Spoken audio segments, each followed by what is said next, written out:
Funding for Schaffrillas is provided by Skillshare, an amazing service that you can try out for 2 months absolutely free. Stick around to the end of the video to hear more. Alright, you little goobers, let's talk about Steven Universe. Spoilers for the entire show, no spoilers for the movie.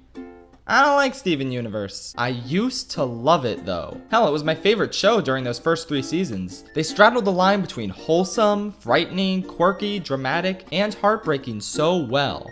Then season 4 dragged everything down with filler nonsense, lower stakes, and generally poorer writing. And season 5 just entirely dropped the ball. I hate the way the diamonds were redeemed. It's ridiculous and kinda horrible that we could just excuse their eons of colonization and oppression cause Whitey feels a whittle sad. Uh-oh. It's inexcusably poor writing that these monsters have just dismantled their entire empire and become giant, emotionally needy man babies. But I figured, hey, it's okay if the Xehanort saga concluded in an underwhelming manner. Let's try and stack the pieces up for a compelling new saga that gives us a reason to continue watching these characters. I figured that's what Steven Universe the movie would be, and I was kinda wrong. Steven Universe the movie is good. It's not great, it's not bad. It's a nice little capper on what was otherwise an abysmal ending for the series. But the thing is, it doesn't make a compelling argument for the show continuing onward, which is kinda what it had to do since the show is apparently gonna keep going. The stakes feel relatively lower than usual, if we're being honest. These peeps have already saved the world multiple times, so doing another one of these plot lines with a less powerful threat doesn't exactly justify this whole the movie thing they've got going on. Like, you know those Fairly OddParents TV movies? Those were epic and impactful, and they had real stakes and drama in a show not necessarily known for stakes and drama. So when legit stakes and drama show up, it feels really important and engaging. At its best, this movie invokes similar feelings to those Fairly OddParents movies and comes across as a true epic.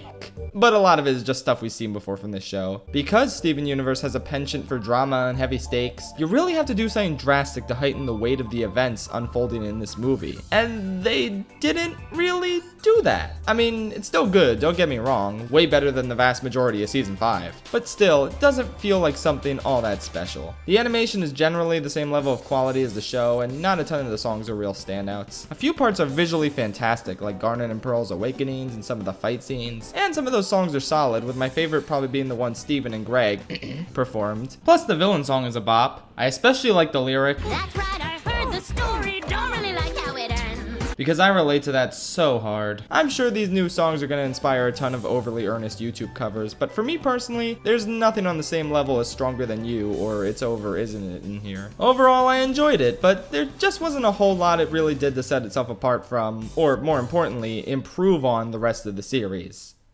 Except for the villain. Spinel is just fantastic. Not only is she a blast visually with all of her stretchy limbs and Cuphead looking design going on, and not only is she really funny, but she represents a true return to form for this show's storytelling in at least one key area. She's a villain you actually want to see redeemed. In fact, she's probably the best instance of this in the show's history. Did anybody really want to see the diamonds redeemed? Anybody? These are murderous space tyrants with incredibly flat characterizations. They are a tumor on this show and this movie every time they show up. But Spinel has a legitimate heartbreaking backstory, and you perfectly understand what warped her into this monster. Spinel's shifty moods and unwillingness to trust anyone perfectly play into the tragedy of her character. Damn it, I wanted her to find a family. I wanted to see them talk her out of being evil. I won't spoil what ends up happening, but I do kinda like it. Kinda. Overall, Spinel is the kind of character this show has sorely lacked for years. A villain with true nuance and depth. Not, oh, white diamonds conquering other planets is so hard. I only do it so you'll like me. Oh, I'm White Diamond. I'm gonna stop oppressing people because my cheeks turned pink. What was that voice? I don't know. I'm sorry. So yeah, Spinel is fantastic. The rest of it is alright. I'm not excited for season 6. Where could the story possibly go from here? More loose ends that Rose Quartz left for her quote-unquote friends to deal with? That's gonna get pretty repetitive. Rose has probably wronged even more people than Tony Stark, but I guess it's cool since both of them have proteges who can pick up the pieces too soon. So yeah, I don't know if I'm gonna stick around much longer. I dropped Adventure Time around season 7, I dropped DuckTales in season 2, I would have dropped Star if it kept going after season 4, and I watched Voltron Legendary Defender all the way through. What's wrong with me? I think I'm finally moving on from following kids shows in my spare time, at least until the next Gravity Falls or Avatar shows up, something that just knocks everyone's socks off and really changes the game for TV animation. Steven used to do that, but it's kind of stagnated as of late for me, and I think it's finally finally time to move on. I'm still fond of the memories I made with the show along the way, and I'll always look back on the early seasons with a ton of appreciation. Movie gets a 7 out of 10. Die-hard fans will love it, newcomers should enjoy themselves at least a bit, and as for people like me who've been burned out on the series, give it a watch. It may or may not change your mind. Whoa, what's that? It's the official Pink Diamond channel with an important message. Hey guys, it's me, Steven Universe. I have an important message about this amazing service on Earth that I need everybody to hear about. It's called Skillshare.